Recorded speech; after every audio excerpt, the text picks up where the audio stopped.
Welcome, wanderer, to the 6th stage of the Archilogon project.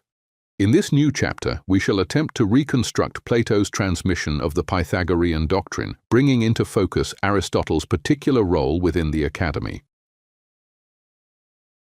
The speculative activity that serves as the philosopher's instrument does not begin with Pythagoras, yet the term philosopher does. Diogenes Laertius tells us so when he reports a passage from Heraclides Ponticus. Heraclides was a member of the Academy and one of the candidates to succeed Speusippus as scholarch. Pythagoras was the first to use the name philosophy and to call himself a philosopher. Pythagoras is the first to define himself as a philosopher in the sense of one who aspires to Sophia, that is, to knowledge of the ancient metaphysical doctrine. Before him, there are no philosophers, but sophoi, the sapients, those who transmitted Sophia. This is not a matter of labels, but of substance, because the term philosopher, later extended in a generic sense, bears for the Pythagoreans a precise meaning that we shall explore over the course of this chapter. We possess no first-hand documents concerning the aims and methods of the first philosopher. The task of witness therefore passes into the hands of Plato, who may be regarded as the second great philosopher, precisely because he is one in the Pythagorean sense. Yet owing to the scepticism displayed in the dialogues by his idealized Socrates, Plato appears to modern readers as the first true representative of philosophy, to which there is now a tendency to assign an eminently critical function. In this shift of function, Pythagoras, the inventor of the term, is brutally stripped of his role. The Socratic Plato, who would occupy center stage for centuries, would tend to cast the Pythagorean Plato into shadow, and modern readers decidedly prefer him less on account of certain apparently dogmatic positions whose rationale we shall gradually seek to bring back to light. In the coming chapters, we shall show that Socratic skepticism, long regarded as Plato's true face, represents for him only a preliminary phase of conceptual purification, a necessary prelude to the reconstruction of true Pythagorean philosophy, and that everything irrational later attributed to the philosopher of Samos is merely the result of a distortion of his original thought. Since in the process of transmission, the refraction of the Pythagorean doctrine takes place as it passes through prismatic consciousnesses, our plan of inquiry will be to identify that ray before it is refracted and deformed by the noetic level of the one who grasps it, filters it, and transmits it anew. If we may go so far as to believe, with reasonable confidence, that we can reconstruct the original Pythagorean doctrine learned by Plato, it is because it is not merely a doctrinal content, but an absolutely coherent and rational logical system, one that the philosophers engaged in the project of a Mathesis Universalis would seek to reconstruct for centuries.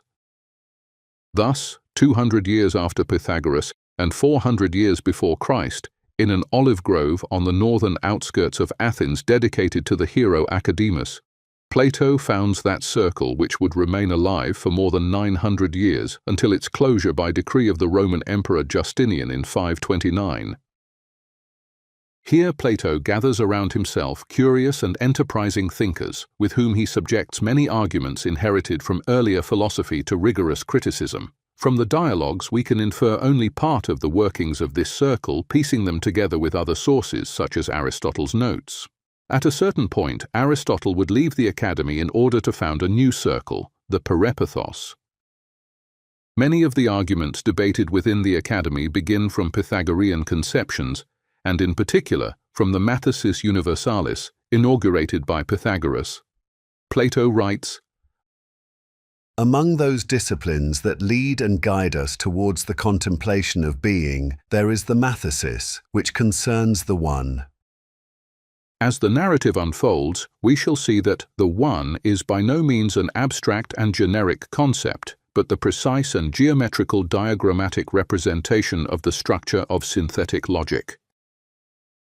To begin our 5-chapter historical journey into the Mathesis Universalis, we shall therefore start from the traces scattered throughout the dialogues. Dialogue appears an unusual stylistic form for anyone preparing to transmit important content. And one might well ask why Plato chose to adopt a dramatic style that does not shrink from irony, sarcasm, gossip, and even the occasional comic digression. It is not impossible that he first conceived these works on the basis of real discussions held within the Academy on specific themes, in which the fictive roles of thesis and antithesis were sustained by two or more interlocutors. He may later have intervened upon this framework, artistically reworking it under the guidance of a more general design. The character of Socrates, reflecting Plato's own function within the group, stimulates an interlocutor, sometimes gently, sometimes sharply. This interlocutor embodies a conviction, an attitude, a practice, or a traditional philosophical position, and in conversation with Socrates, he is brought face to face with problems of which he had never become aware, eventually realizing that his ideas had been accepted uncritically under the pressure of contingent motives. At times, the figures who animate the dialogue are people moving within the orbit of the Academy. At other times, famous figures from public life or from earlier philosophy appear, such as Parmenides or Zeno, in order to reveal certain doctrinal weaknesses or inconsistencies. Through this dialogical pattern, Plato shows how knowledge is structured by logics that necessarily and inevitably come into conflict, yet he does not set out any blunt alternative.